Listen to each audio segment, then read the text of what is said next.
నిన్న అమెరికాలా మొన్న చైనాలా అవతల మొన్న మన కేరళలా అంతకుముందు పాకిస్తాన్లా అసలు ఈ దేశం ఆ దేశం అని ఏం లేదోళ్ళ అంతటా కొట్టుకపోవడు మునిగిపోవడే నడుస్తుంది.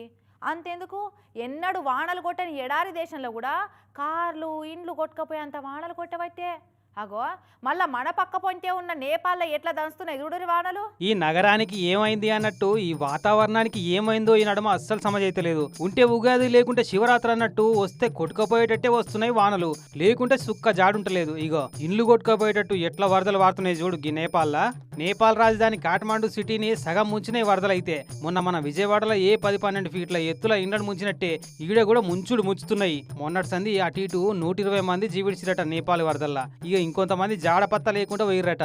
ఇక ఈ అన్న ఇంటి మీద నిలబడి ఎవరన్నా సాయం చేస్తారని కాపాడతారని ఎట్లా ఎదురు చూస్తున్నాడు.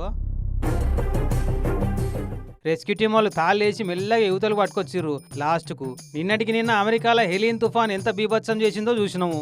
అంతకుముందు చైనాలా, దానికంటే ముందు పాకిస్తాన్లా, సౌదీలా, అబ్బో ఈడ ఆడ అని ఏం లేదు, అంత ఇట్లనే ఉన్నాయి. కొట్టుకపోవడం మునిగిపోవడే. కానీ ఏదో తేడా కొడుతుంది ఈ నడమ వానలు వరదలను చూస్తుంటేనైతే కదా.